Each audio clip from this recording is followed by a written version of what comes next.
Welcome to Schoolutions, the podcast where education extends beyond the classroom. You'll leave each episode with coaching and teaching strategies that ensure every student receives the inspiration and support they need to thrive. I am Olivia Wahl, and I am incredibly honored to welcome my two guests today, Meg and Brett Reichert. Let me tell you a little bit about Meg and Brett. Meg Reichert is a health and wellness professional serving on the board of directors for an innovative wellness startup and the assistant director of a prominent health coaching program. Meg is a board-certified health and wellness coach and holds a bachelor's degree in human development and a master's degree in mental health counseling. Meg has served in many different capacities, from bereavement care for hospitalized pediatric population, counseling families and children, nutrition education for families, and wellness education. Brett Reichert is a U.S. Army Good Pastor Fellow and a Ph.D. student in public policy at Cornell University. His research examines how emerging military technology affects conflict dynamics and the use of force. He also holds a Master's of Policy Management from Georgetown University. Prior to joining Cornell, Brett was a Brady Fellow assigned to the 19th Chairman of the Joint Chiefs of Staff and the 40th Army Chief of Staff. Meg and Brett are both caregivers to two beautiful boys, Eli, who is 5 years old and a rising kindergartner, and Noah, who is 8 years old and a rising third grader. Meg and Brett, it is such an honor to share your stories and have your insight on what it's like to be caregivers of two boys and being a military family yourselves. So thank you for taking the time to have this conversation. Thank you. Yeah, thanks for having us. Yeah. What I kick off every episode doing is having guests share an inspiring educator from their lives. So, Meg, would you start us off and share who has inspired you over the years? Yeah. So when I first think of educator, I think of a teacher that I had. But then I also think of teachers that I know. And so my sister is a wonderful art teacher and works to support STEAM out in California, and the growth that she has been on, not only as an educator, but as a person, has been very inspirational. And she's just always encouraging that learning. She encourages expressive learning in our children. And so she's just a true treasure. Awesome. What's your sister's name? Amy Baltina. Yeah, we've got to give her a proper shout out, Meg. Yes, absolutely. Yeah. Right. Brett, how about you? Mine is an actual educator, a teacher, my middle school science teacher, Miss Fritsch. Phenomenal. Still talk to her every once in a while on social media to this day. Every couple of years, she'll check in with me. But she, beyond the science curriculum, we did some extracurricular stuff, a future city project with Ford Motor Company a couple of years. And I think she taught me the true value of learning, not just of learning math and learning sciences and doing well on tests, but of enjoyment in learning. And that is a lifelong gift that I think she was able to give me. And I appreciate it. Well, it's that lifelong, the relevancy, but also the engagement of what it means to be engaged as a learner. And both of you have continued your education. And our paths crossed because it's all about community, isn't it? And we share a friendship with a family that you are neighbors of. And so we've gotten to hang out a couple of times. And the more I learned about you as a couple, your partnership, the way you are raising your boys, it's absolutely fascinating to me. And I thought it would be extremely helpful for podcast listeners to better understand what it's like in the world of military families. And, from both of your perspectives, because I know you tackle caregiving in different ways based on who you are. So I always name an issue up front, and I think it's almost Captain Obvious, but right out of the gate, military families often have to move very often. And I have statistics I can refer to. Meg, I know you're also going to illuminate exactly how many times you all have moved, even within the last 5 years. I think we have talked before the interview in private conversations around concerns with the kids' friends, you nurturing friendships ongoing as well. So that's something else that I know people face. And the idea of what it means to have a permanent home. And I'm interested to have you both speak to that, because do we need permanent homes, or is it everywhere you are becomes a permanent home for a time being? So, I want to just read a statistic that I think is more universal, and this is from the USO. According to the Department of Defense, a military child will move 6 to 9 times between kindergarten and high school graduation. This usually means that every 2 to 3 years, which is more than 3 times the national average, military children must pack up their things and move to a new city, new state, even a new country. Here they will have to make new friends once again and learn the route to all of their classrooms. Once again, try to find a sense of home in an unfamiliar place. And you are both masterful at, helping your boys navigate this. So, Meg, give us your family bio. What has this journey been like with 2 boys? So Brett and I have been married 10 years in November. And before we met today, I was counting up, how many times we've moved. And I believe, Brett, correct me if I'm wrong, I believe we're on our 5th military move. And this is our 4th military move with children. So at least one child Noah has moved 4 times.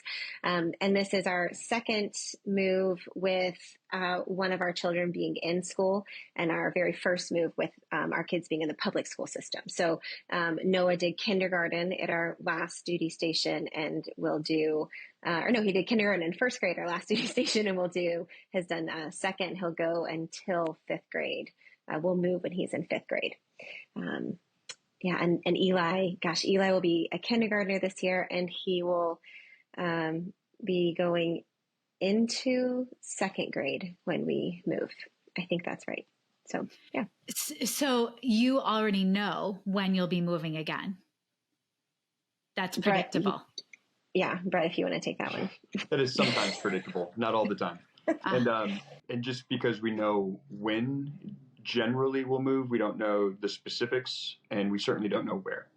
And so depending on where we're at in the career and what opportunities exist, it could be that we move in the summer of 2026, but it could be anywhere from 3 hours upstate or Germany.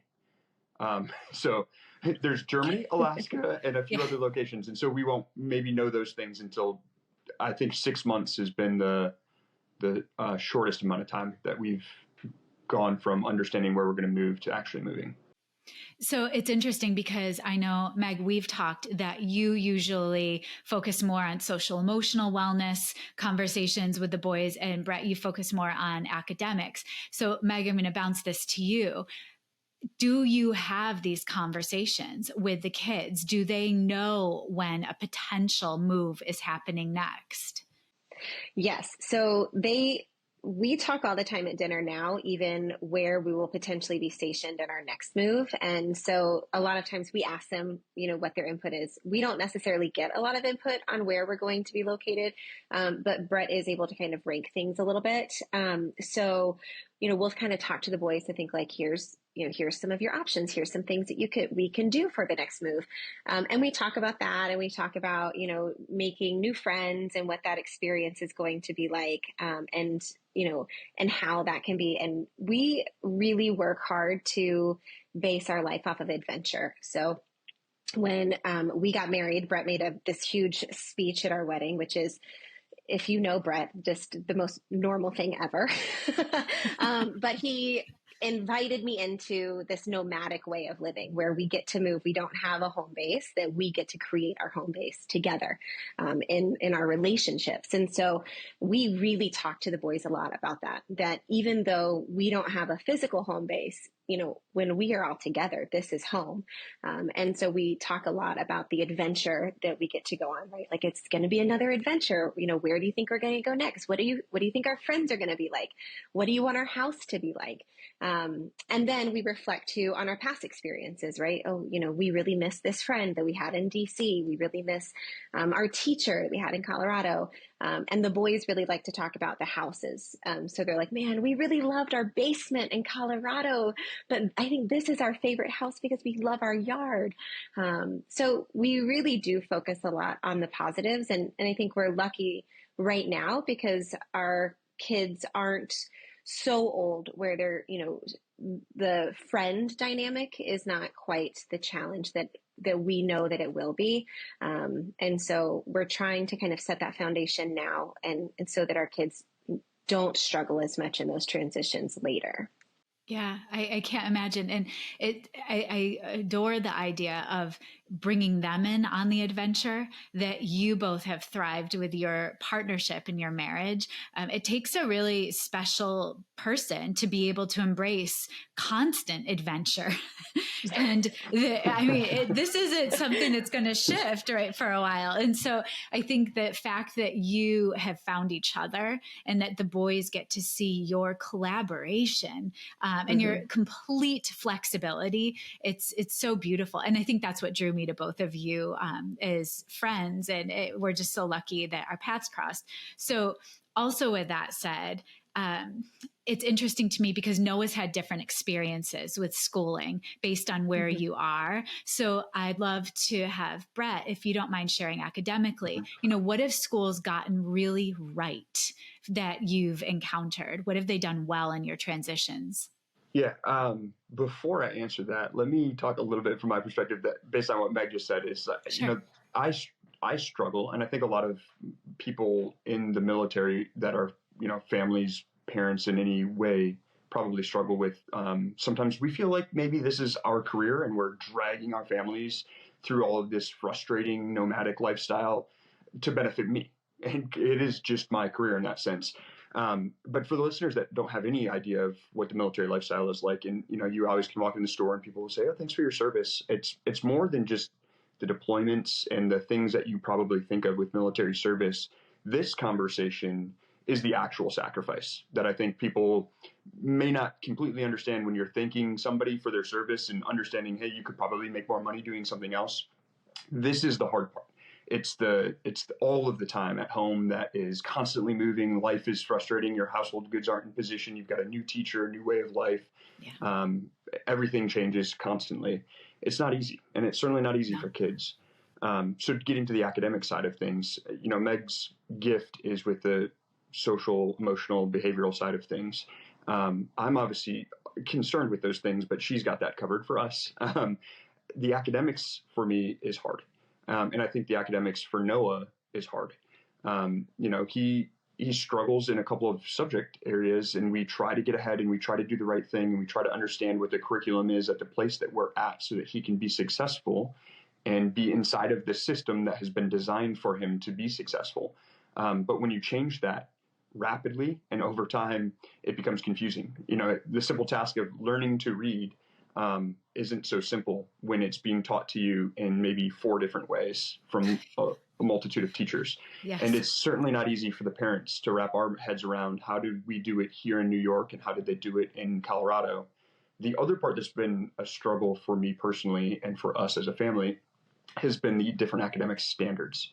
And so part of military moves obviously is we're trying to find the best home that we can possibly create for a few years at a time and the best communities that we can find, but also the best school districts that we can find. And so I think early on when our kids entered into the public school system, we're clearly looking for those clear demarcations of what makes a good school district. And a lot of times those are standardized test scores that sort of determine from an outsider's perspective, what sort of school district are we going to look for? And how much of our money per month do we want to sacrifice to rent or to buy in an area that might have a better school district?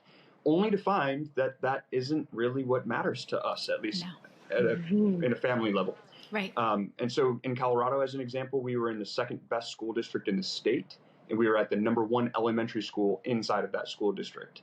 And Noah did not thrive. He loved it. The school was amazing. The teachers were great. But the rigidness of the testing standards and how often they tested is categorically different than what we're doing here in New York now. Yes. And so on a scaled level, where we're at in New York is probably quantitatively less impressive than where we were at in Colorado, but qualitatively much better for our family.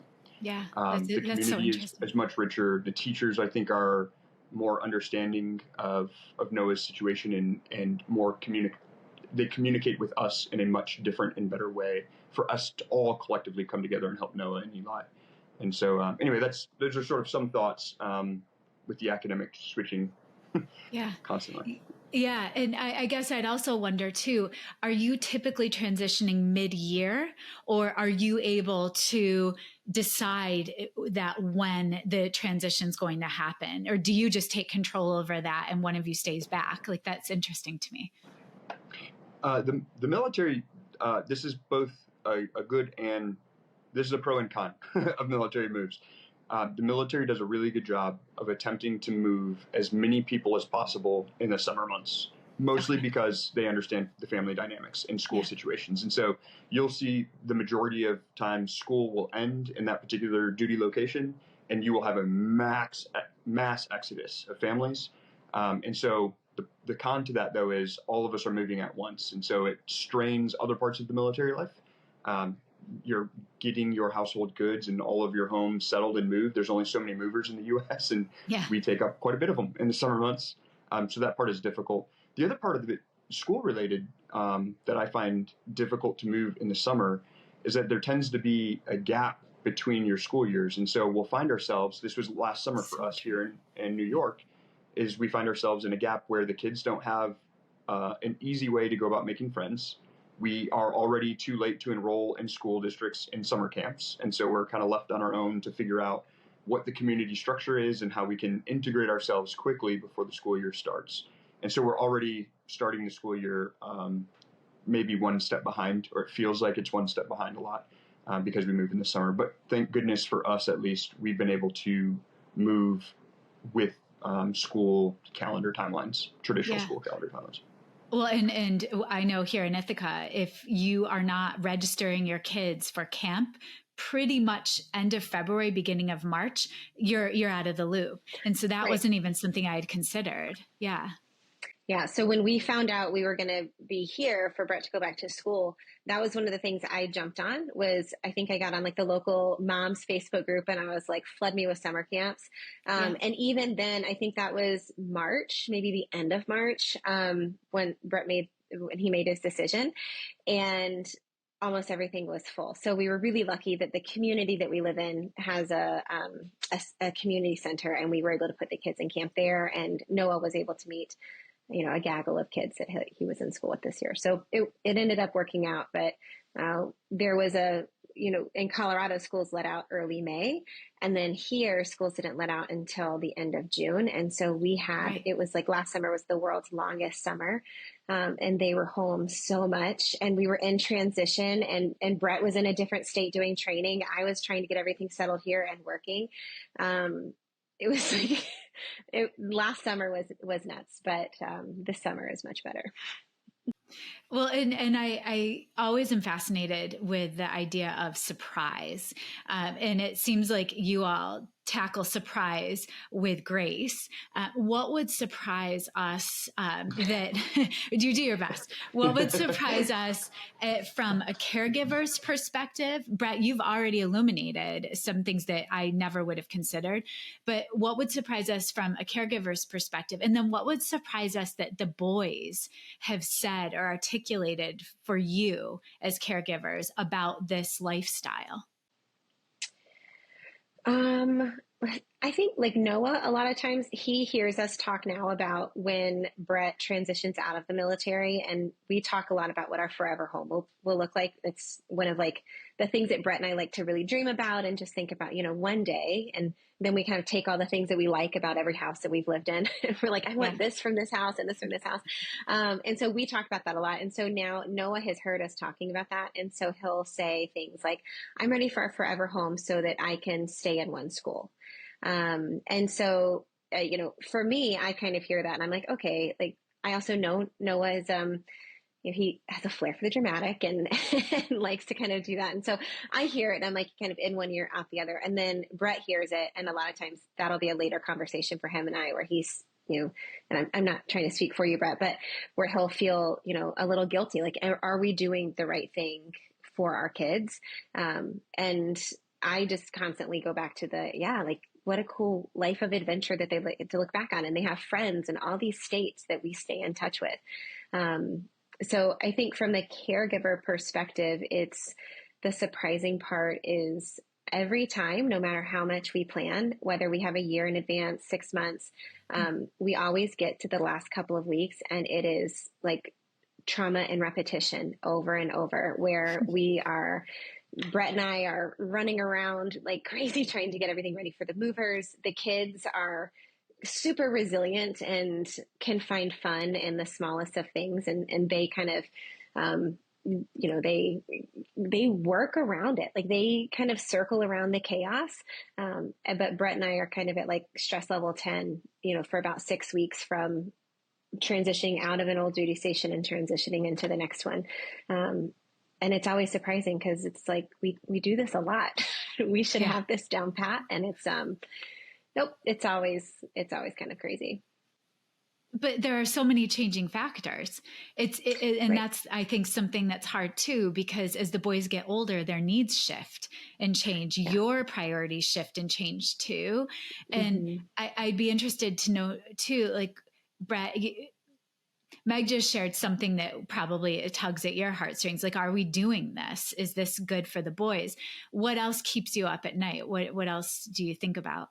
I think that is my number one, concern almost every day. I'm thinking about it in some way, shape, or form. It is guilt, I think, a lot of times. And so Meg and I will constantly talk like, when is the right decision? And it has to be a family decision. I don't want to continue along a path and have a career that benefits just me.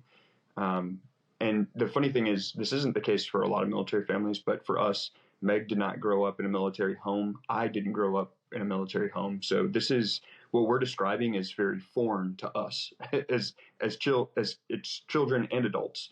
Yeah. Where a lot of the military, it's generational in some way, shape, or form. There are a lot of people who have grown up moving around the world, and so they'll join the military themselves, or they'll find a partner who's in the military in some way. And so this is a lifestyle that's happened for quite some time, and that's not our case. And so I'm very skeptical sometimes that we've chosen the right path and that we continue to choose the right path. Meg assures me that we're on the right path. And I think the most surprising part, I think, from the kids' perspective, the boys are more resilient than I thought that they would be. And that's accounting for the changes in their age as we've moved. We haven't hit what I think will be the hardest phase, and that's when they're teenagers and they have deep friendships that are much different than the ones that they have now. But the level of resiliency and their ability to get to know people deeply and quickly is incredible.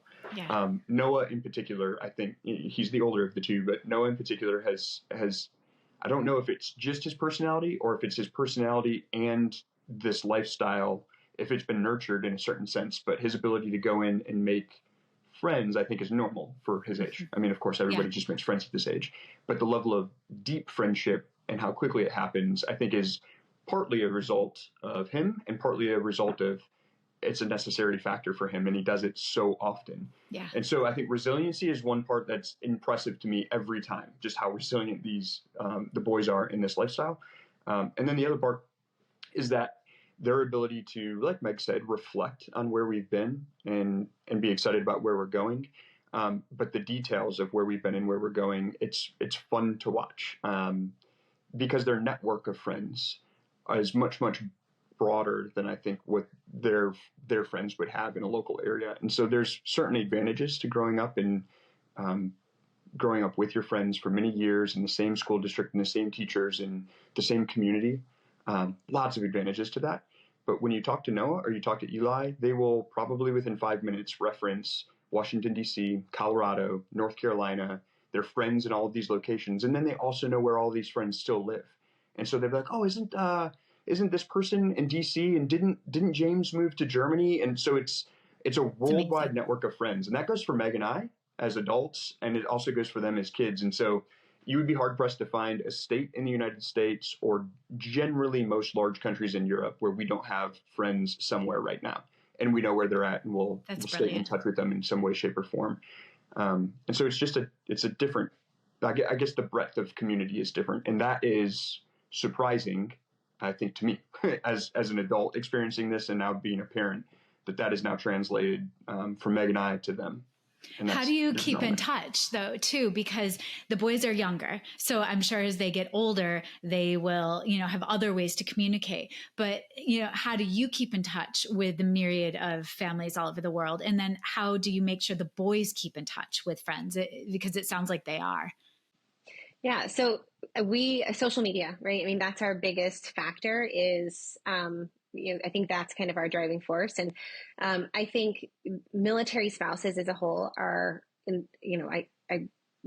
I'm glad to kind of put myself into this community, but we're really amazing at staying in touch. And even if like, oh my gosh, this person I was so close with here and I haven't seen them in, 3 years, we see things happening on social media and, we're crying. We're so excited. And, we're sharing those moments with people as best as we can.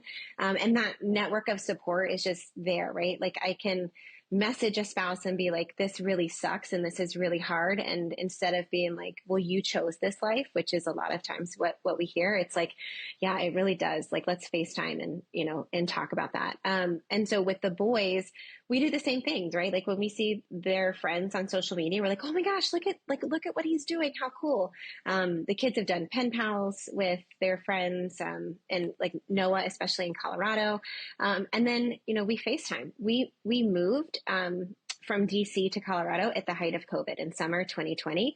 And so for a lot of that, it was there wasn't a clean transition. It was just a very firm cutoff in March. And then we moved in June and we never saw those people again. So we paired up with a family that Noah was really close with, one of their kids. Mm-hmm. And that was our bubble. And so we were able to have this like really great transition with that family and that one child. And Noah still talks about like, oh, this one child in DC. And so, we just kind of stay interweaved in each other's lives as best we can. And then, the Army really, or the military, I guess, as a whole is a really small network. And so we know we'll eventually be stationed together again, and it'll be like no time has passed, which is really cool. Yeah. There's also other ways. I was very skeptical. I did not grow up with video games, but Noah's 8 and he wanted a Nintendo Switch. Yeah. And so this Christmas we wound up as a family getting a Nintendo Switch, and we bought Mario Kart because Meg and I grew up playing Mario Kart. But what we figured out is for the kids, obviously they're not on Instagram and TikTok and doing any of those sorts of things, but we've set up user accounts where Noah and Eli can play Mario Kart with their cousins in Michigan. And with their uncle in Texas and with their aunt and other uncle in California. And so it's a fun way to it's not FaceTime where you're only going to get an 8-year-old or 5-year-old's attention for 30 seconds on FaceTime sometimes. Right. To sit down and play a game of Mario Kart while FaceTiming and playing it with them on the same track, you're keeping them engaged and having them in conversation, and you can have family-like experiences. And so those are other ways that we've been playing with as the boys have gotten older, how to stay connected.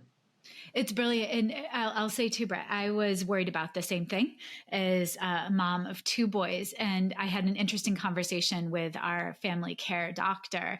And he said, especially when kids are playing video games and it isolates them, that is such a different scenario than video gaming, especially COVID taught us to connect with others, to play Mario Kart or a game like Minecraft where you're building and creating together. So I think that's a really resourceful idea that is engaging for kids, and they'll be ready to go with it. I'm interested too. I do want to hear something that would inspire us. And Brett, because you shared, this is not something that is a trajectory of past family members. What drew you to this lifestyle? Because you were involved with this even before you met Meg, right? Yes, I was. Yeah. I'm on 16 years, I think 16 years, something like that, 15 or 16 years. And that's a great question. And you're not the first to ask it. And I still don't have a great answer for it. I think, without being dramatic, I can tell you not necessarily what drew me to it, other than, me being young and stupid and attracted to adventure. But I think it's a sense of purpose. That's what keeps me in, at least. I think that's what Meg and I talk about the most is is this a lifestyle good for the boys? Is it good for our family? Do we want to put in deep community roots? Do we want to, build a forever home and have the boys go to the same school and see the same friends? Those are the sort of things that we talk about. But on the other end of that spectrum is, can we find collectively a career that means the same thing for me and for our family? And I don't think that there is anything that I have found yet that I think would fulfill the same sense of purpose that I get in going to work every day. And even when it's hard and I'm gone a lot, training or deployments or whatever nonsense that I'm dealing with, and that Meg now has the burden of single parenting with 2 kids and all of the other things, I guess it's easy to say and do when the reason we're doing it is bigger than ourselves and bigger than our family.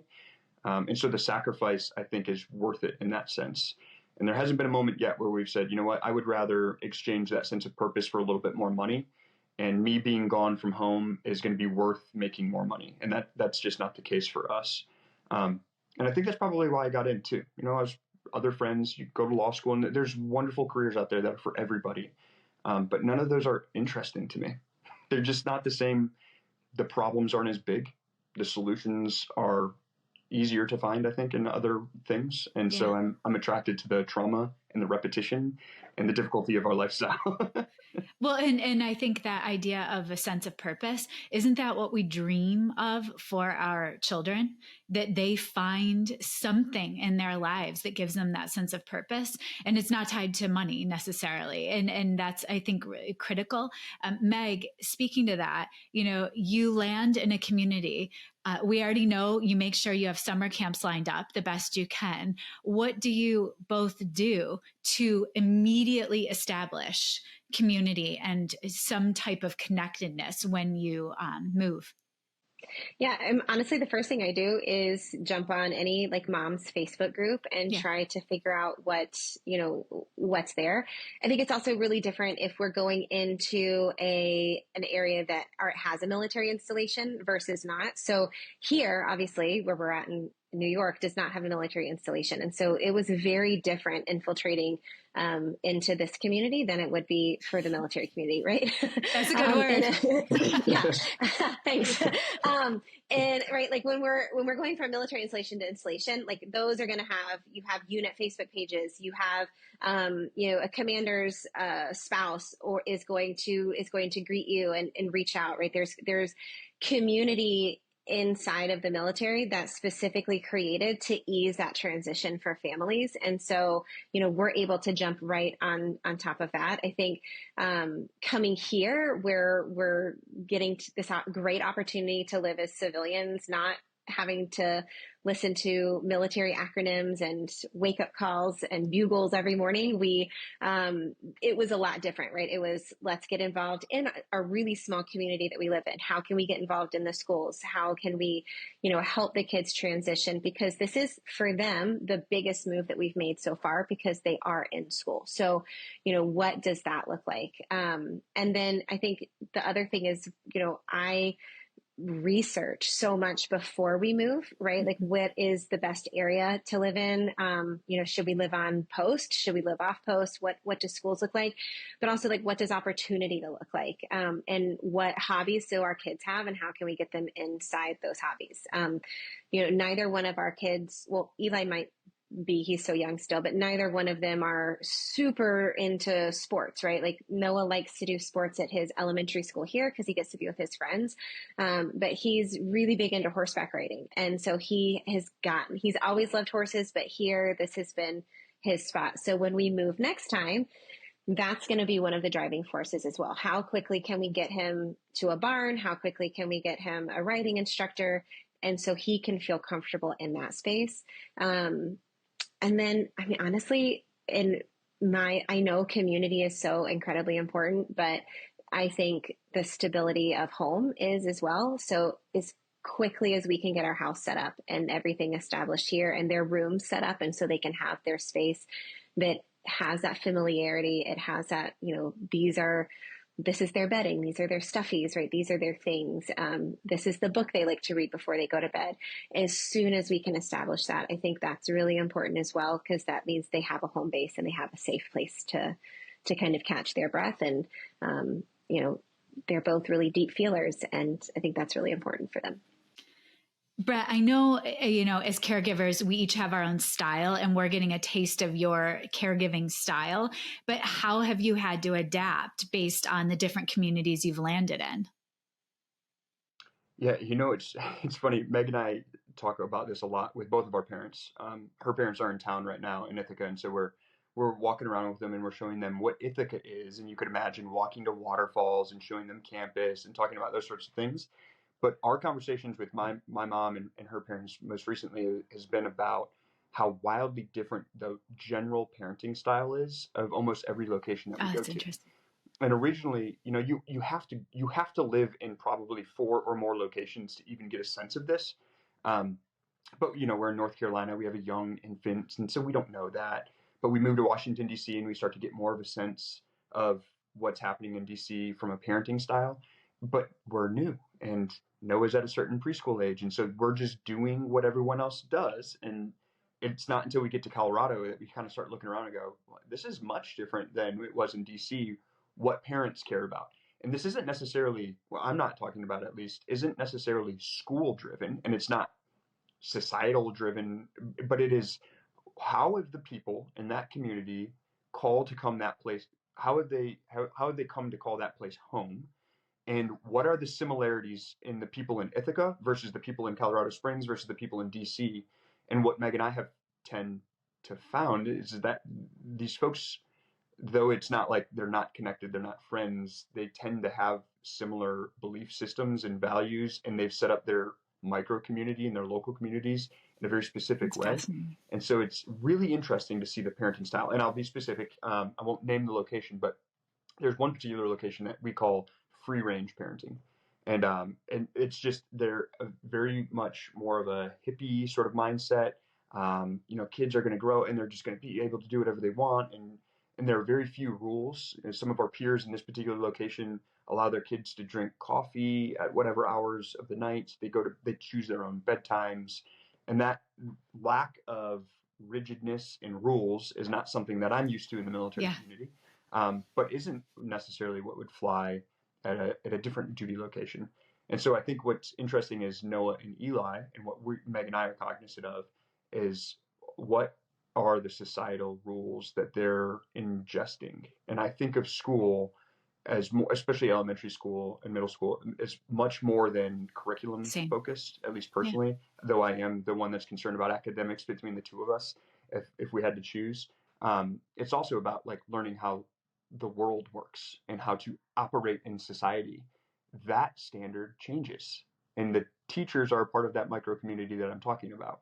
And so I think I would just encourage folks who haven't thought about it before, take a step back and look at the community that you're in and the general parenting style, and if whether or not that is connected to the way people teach, the way people learn. Is it more free range? Is it less free range? Is it more rigid? You could imagine what a military on post sort of community looks like. Yes. We're all up at the same time and we're all very rigid. So anyway, it's just a funny thing that I don't think I had ever thought of. Certainly nobody that's lived this lifestyle would ever probably think of. I don't know. Meg, do you have anything? Yeah, I think it's very interesting seeing those different dynamics and then having those conversations with our kids at home.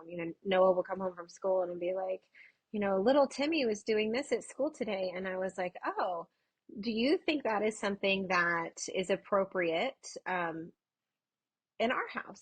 And he would be like, no, it's not.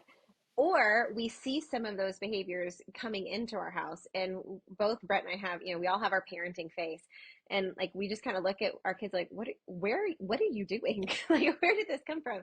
But then there's other opportunities where it's not always negative, right? There's positive as well, where we see our kids are incredibly accepting of other people and incredibly accepting of all behaviors, right? And there's they're not saying like, well, that's a bad kid, that's a good kid, right? We believe in behavior is very neutral, and that does not base merit on a human. And so we see that happening with our kids too, which I think is just so beautiful to grow up in a space where they aren't judging based on those types of things. They're just saying, well, this person is doing this, but they have some. I think Noah came home one day saying they have a hard time self-regulating, and I was like, oh, Duly okay, noted. you're also correct, but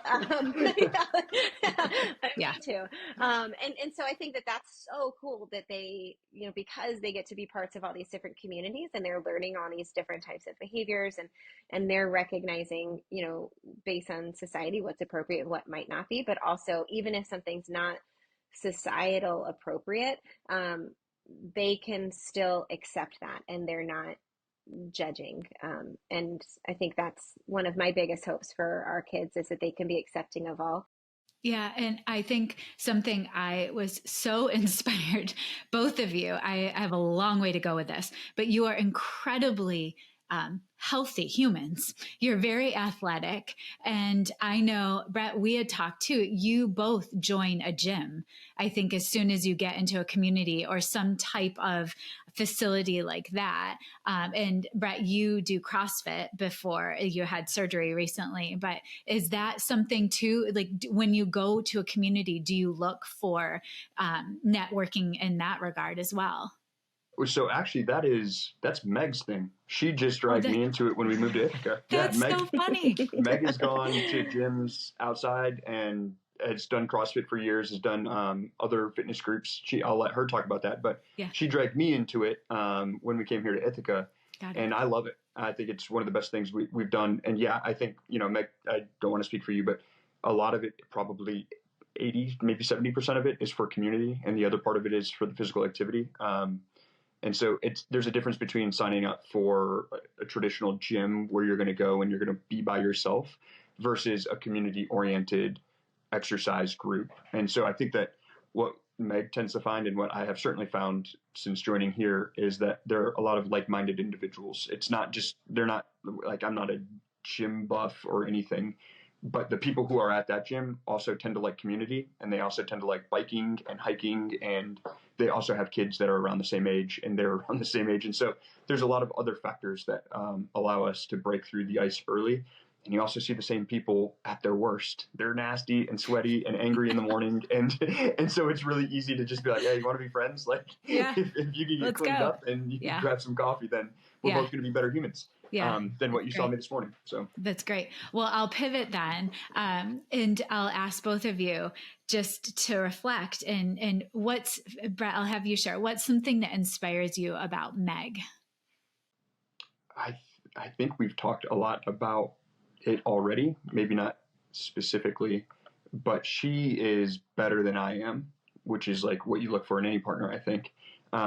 But specifically better than I am in all the ways that I am not good at all, like that social, emotional, behavioral, the ways that she thinks about and how she can articulate our kids' feelings. And I think there's a level of empathy that she has that I don't have, or the type of empathy that I might have is so different than hers. And so her ability to feel deeply and to understand the boys' feelings deeply and see our community in much different ways than I do makes me a whole lot better.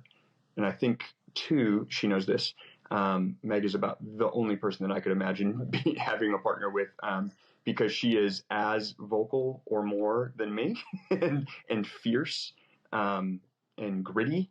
And so she's not afraid to call me out, which I think makes this whole thing work. When you can have a conversation about, I don't know if I'm doing the right thing. If this career isn't beneficial for you or the boys, I need to know, or I'm feeling a certain way.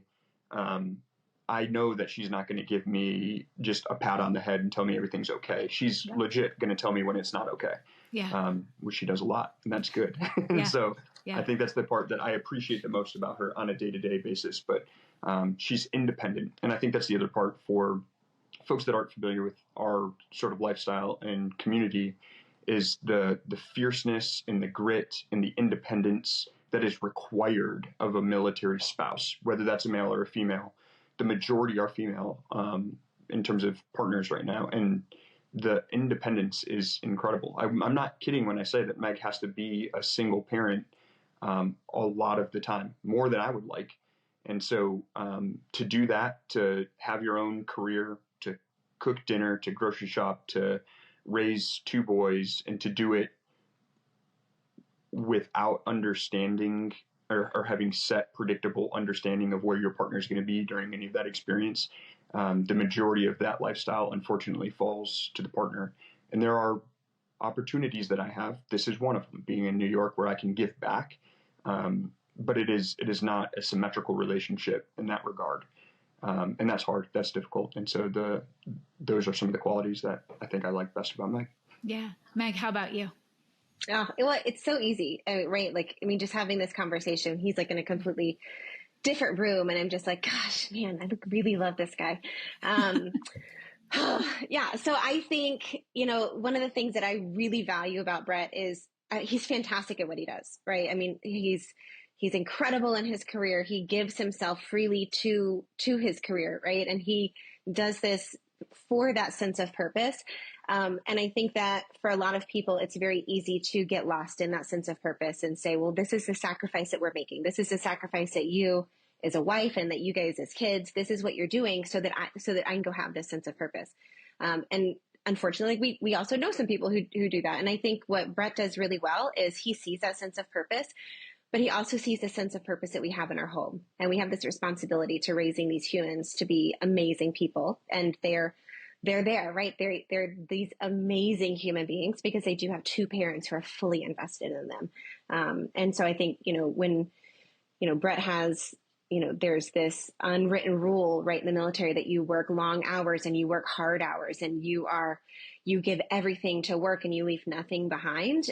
Brett has very vocally always said no, that's not sustainable and that's not realistic. And so he does this fantastic job of he gets to work, he works the hours he says he's going to work, and then he says, there's still going to be problems tomorrow. Yeah. I'm going home. And so one of the things that he set when we had Noah, he was in a really busy duty station when we had Noah, and he always said, I'm going to be the one who puts him down to bed. And so, sorry. We're 8 years into this parenting thing, and if he's not deployed, he puts both of our kids to bed every single night, which for people who don't live this life, that seems like a very trivial thing. No, it's a big deal.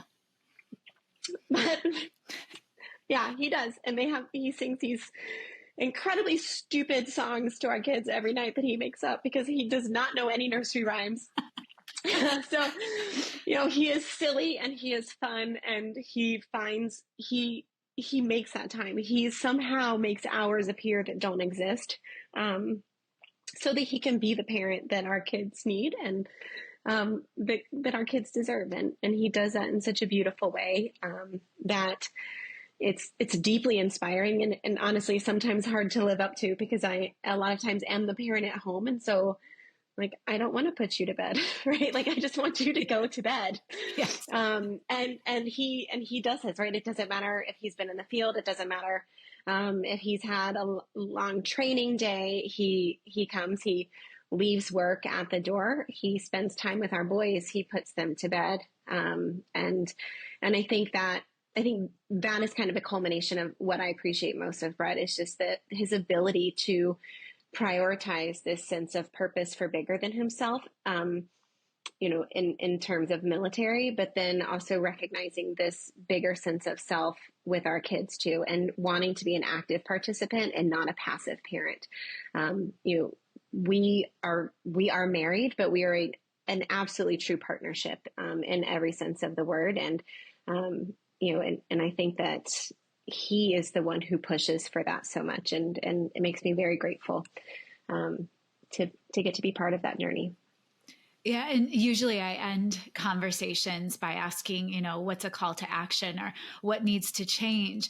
And Meg, I think you just illuminated that for us, that idea of leave nothing behind. That doesn't really serve anyone ultimately, because then we're sacrificing everything for something else. So that idea, it's overused, but the idea of balance, I think that seeps into all careers in the world.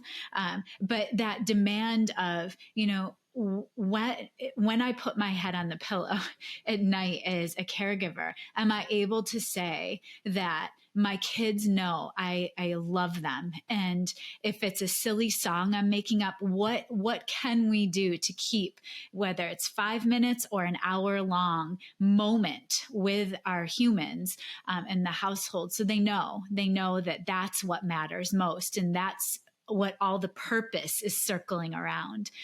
So this was an incredibly vulnerable conversation that I'm just so grateful for both of you taking the time to open up, because I think that the world needs to understand what it's like to walk in the path of a military family. And just, you're both so caring and thoughtful and reflective. So thank you very, very much. It's an honor to share your stories. Thank you. Yeah.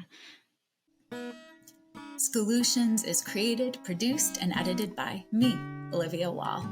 Special thanks to my guests, Brett and Meg Reichert. Also, a big thank you to my older son, Benjamin, who created the music that's playing in the background. You can listen to Schoolutions wherever you get your podcasts, or subscribe and watch on YouTube. Don't forget to reach out and share your coaching and teaching strategies by leaving me a voice memo at my website, oliviawahl.com/podcast, or by sending an email to schoolutionspodcast@gmail.com. Make sure to tune in every Monday this school year to explore how coaches, teachers, administrators, and families collaborate to create engaging learning environments and ensure every student's success.